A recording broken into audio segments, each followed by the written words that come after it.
And now, in studio, bringing his Midwest values from the Show Me State to the land of San Diego. He's a triple threat, licensed as an attorney, mortgage broker, and a top producing realtor who's crushing the competition. Here to deliver you what's happening in the trenches of the market.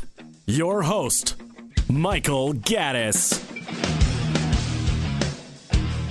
Welcome to the Michael Gaddis Show on AM 1170, The Answer. I am your host, Michael Gaddis of michaelgaddis.com and frontierloangroup.com.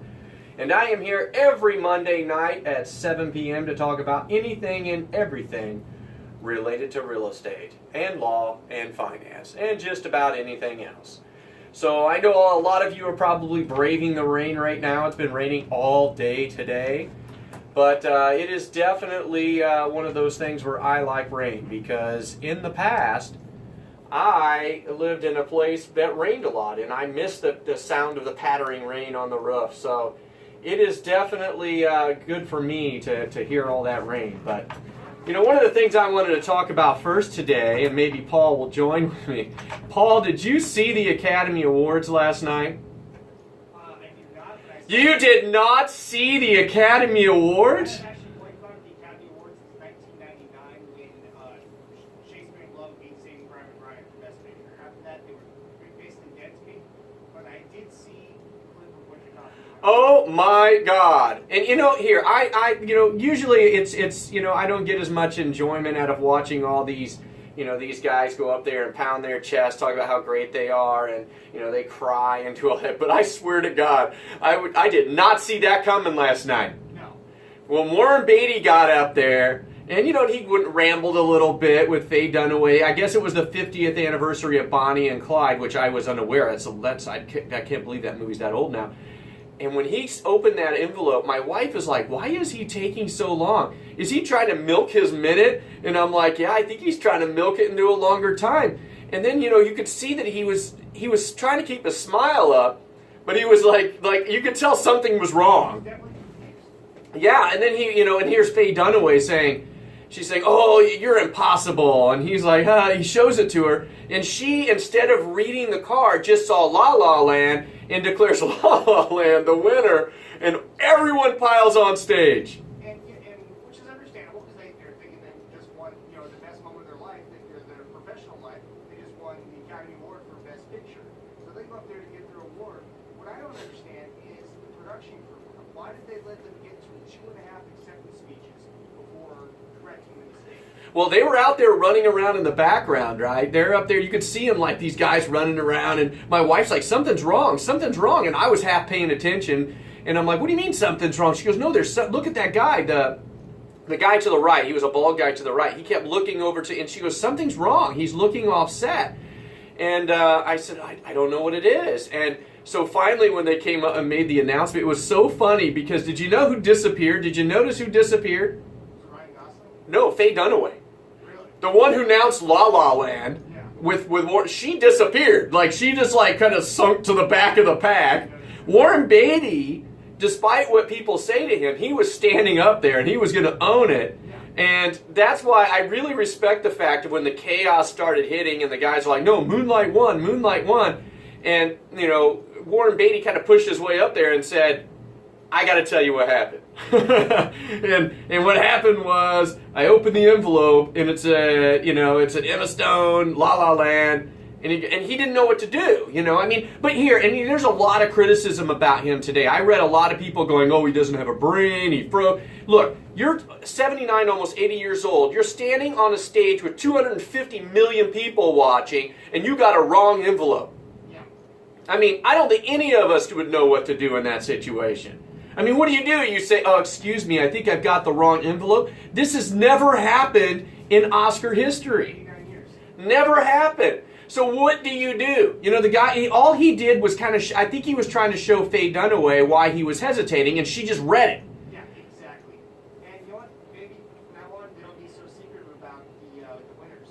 People sign non-disclosure contracts before because they didn't know before the actual award ceremony. Only 2 people in the entire world actually know who won Wow.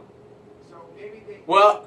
Maybe it's a little too close of a garden secret. We have leaks come around the White House and everything. You can't have the Oscars get leaked out. Well, I got a better idea. How about we give them the right envelope? That might be. Maybe we should put it in really big letters on the outside of the red envelope. Best picture in big, bold, and make sure everybody looks at it before you give it to the guy. Because keep in mind, these guys, Warren Beatty and Faye Dunaway, are standing in the background, right? And they're waiting to go out there, and someone comes and hands them. They're assuming that you're handing them the right envelope. Why in the hell would they say you didn't? I mean, there's no reason. It's never happened that they gave him the wrong envelope, so they just assume it's the right one. Yeah. But I think it couldn't have happened to better. It was just what a way to end it. And of all the categories for it to happen on, It wasn't best cinematography or best sound mixing. No. It was best picture. It's always been the last award of the night. It's when everybody wants to win. That's right. Best picture. And that's just a crazy, incredible way to end the night. No offense to the cinematographers and the sound mixers, but that was the highlight. That was what everything was leading to the entire night, and they just blew it. I just could not believe it. And I thought the highlight of that entire moment was Jordan Horowitz, the producer of La La Land, and said when he was the one that made the announcement that hey, there's been a mistake. The other movie won, and he's like, I'm looking forward to them coming up here and me giving them the award that they won. I thought that was just a class move by him. I definitely think that was a class move. He went from being one of the greatest moments of his professional life, as I was saying earlier, to Yes. just taken away from him. Oh, absolutely, it was.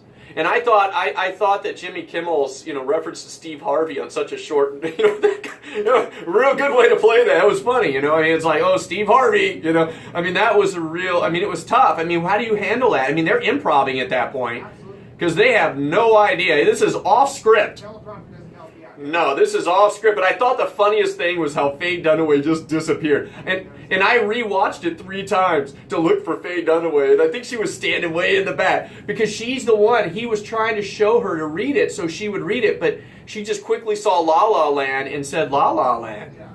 There's no reason for Emma Stone's name to be on the Best Picture envelopes. They clearly had the wrong one. No, and you know that the Oscars didn't know because they put up the little image that said Best Picture, La La Land on the production. So There legitimately is only 2 people. Yeah. Like all the stuff that the announcers that say, this is the 4th win for La La Land, that's all in the moment. They don't have a script to go off of. People put up the graphics. They have to just do that on the fly. But how about the guy who is actually the one that hands out the envelopes? How low do you think he feels?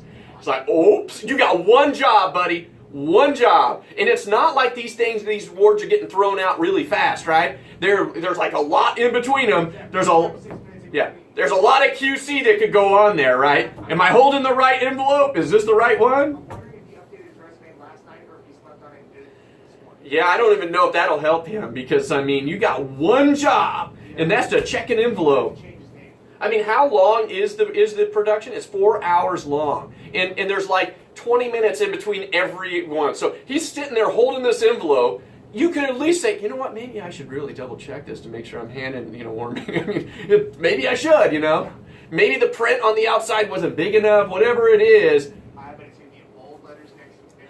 Oh my God, how funny was that? And so, it's funny. I mean, to me it was. Yeah, and it was not only the most prestigious award of the night, it's the most prestigious award in filmmaking. That's right. It wasn't an Emmy, it wasn't a Golden Globe.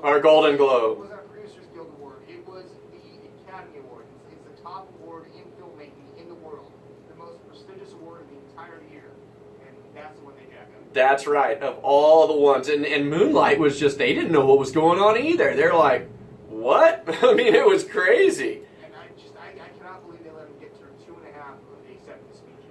Oh, I know. Well, I have a feeling the third guy knew it by then. He was like, oh, by the way, we lost. I just wanted to come up here and say my thanks because I'm not going to be able to speak to 250 million people very long. So, this is my opportunity. Yeah, but I just thought that was a cool moment that Jordan Horowitz, the producer, was so gracious in such a difficult moment for him professionally. Oh, yeah. I would have been on my knees crying. I would have been crying. But, I mean, it was one of those things where, I mean, I enjoy watching the Oscars, and there's been a lot of memorable moments like Jack Palance, doing push-ups and, all of these memorable moments over time, but this might be the one that I remember the most forever. And you know what? It's good for Warren Beatty, because now everybody's always going to remember Warren Beatty at the Academy Awards. He will never be able to escape that. You know what would be interesting is next year to see what that does for ratings for next year's Oscars. So I bet more people are going to watch next year than because the ratings have kind of been down recently. I bet they go up next year. Well, I think they probably will. They need to make more goofs like that, and make it fun to watch, kind of mix it up like a WWE match or something like that, Maybe that's what they should do for the winners. They should make them do a wrestle-off or something like that. Royal Rumble. Yeah, The Rock was there last night, so they could have done it, and he could have been the ref, it was funny. But anyway, well, after the break, especially with Paul here, I want to talk to him about a piece of property that I have listed down in downtown San Diego that you might be interested in, Paul. All right. After the break, you're listening to the Michael Gaddis Show on AM 1170, The Answer.